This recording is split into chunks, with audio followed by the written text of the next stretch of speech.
Hi everyone, welcome back to another interview series. My name is Mher from Newfoundland and Labrador, and today I have the privilege to interview Sweta Regmi from Sudbury, Ontario. Hi Sweta, how are you doing? I am great. Thank you so much for inviting. Thank you for being here. So Sweta is the founder and the CEO of Tichendo, is a distinguished certified career and resume strategist, and a highly sought after speaker. As an internationally recognized career expert and a bio and job search strategist, she has been honored by various organizations as a leading authority in her field.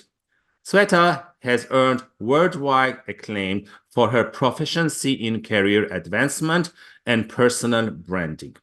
With her work featured in over 100 esteemed media outlets, including CBC National News Primetime, Global National News Top Story, CNBC, The Wall Street Journal, National Post, Forbes, and others.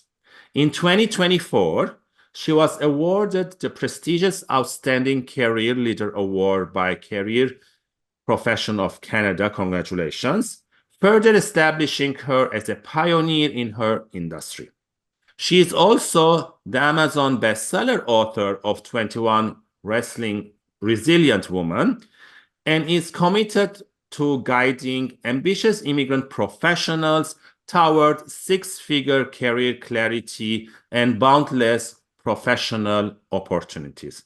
So, Sweta, my first question for you is, as an immigrant, a lot of times they are facing barriers. It can be either language or their professional experience is not being recognized. So what best tips you have in terms of to overcome those barriers and finding jobs in Canada?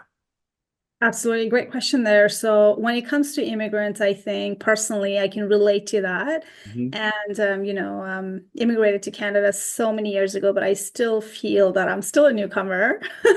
And I can attest to that. Everyone who goes through that mode of, okay, do I learn things? Mhm. How do I learn it? And how do I unlearn things from back home? I Yes. think number one thing is to just think about there's no one size that fits all for everybody. And this is what I teach in my program inside One Size Does Not Fit All is because you're unique. Your Yes. story is unique. And depending on where you came from, your belief is totally different from someone else out here, right?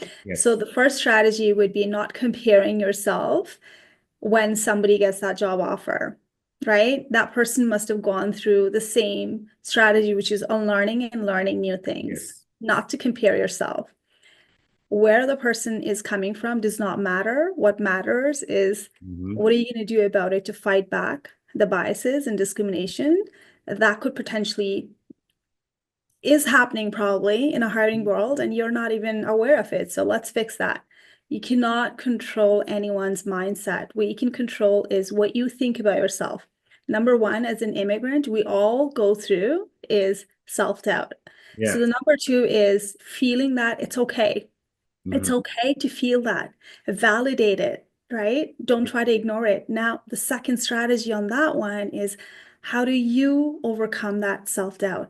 Is it because you're lacking some kind of skills that current market in Canada is looking for?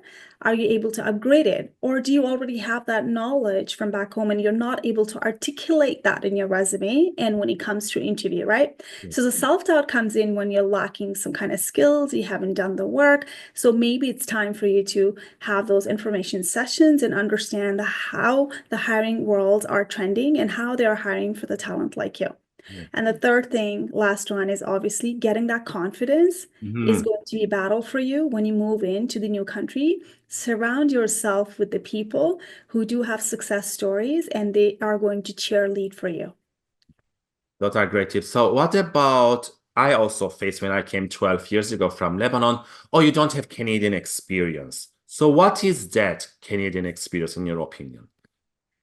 You know, Canadian experience is something that is a loophole that employers are trying to Mhm. let the immigrants know that you're not Canadian enough. And for me Mm, personally, my husband actually went through that as well, even though we came from US, he was working in IT company in US, mm, pretty well known.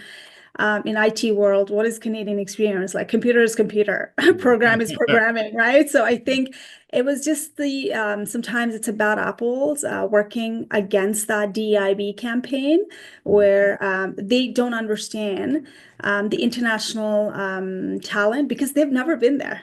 And No. I don't blame them for not trying to learn because they're like, you came to our country, you're supposed to try to fit in with us, but let's look at the other way. Mhm. If you have not hired international talent before, if you have not moved around the countries, tried to understand and mingle with our kind of people, you would never understand what kind of qualities and skills we bring in, right? I Yeah. think this is something it's rooted into the system, and people are talking about no Canadian experience without knowing actually what exactly it is. Is it the fit aspect? What is that fit? Yeah.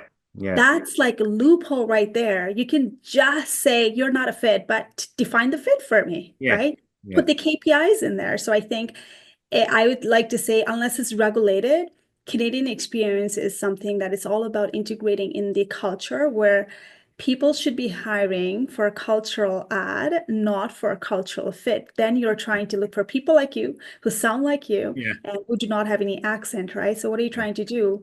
Canada is diverse. So we need to welcome that talent, give them a chance because they're well qualified. Yeah, I totally agree with you, especially with the culture ed and cultural fit. Right?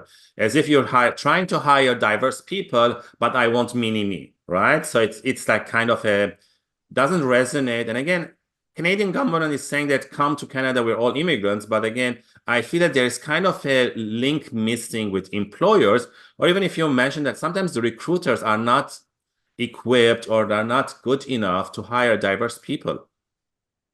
Absolutely. And I think it goes back to the root cause of training, understanding the international talent. And I get it. Instead of going around and telling people, you need to be one of us, you need to understand us, how about you go understand the international talent? Yeah. Go around, talk about it. What does that mean to you in your book when it comes to Canadian experience, right? Yeah. Is it understanding the Canadian slang? People Mhm. born here don't even understand the Yeah. slang, right? So how are you going to hold the immigrant, accountable for it? Yeah. I mean, we come from the country where the English is not the first language in certain countries. Yeah. English is not my first language. Try learning that language, right? It's hard. So when you are putting immigrant through of, hey, there's an accent bias, are you thinking of the person has an accent because they know a couple of multiple languages that you don't? That should be treated as strength, not a Yeah. weakness, in my opinion, right? And I think we need to get people in a hiring role who are a decision maker, whether it could be recruiters, employers. Mhm. We need to see people like us in a authority where they actually advocate for immigrant. So because they've been there, they can feel it. They need to have the empathy. And I guess we're getting better, but we need to Yeah. get more better. Yeah.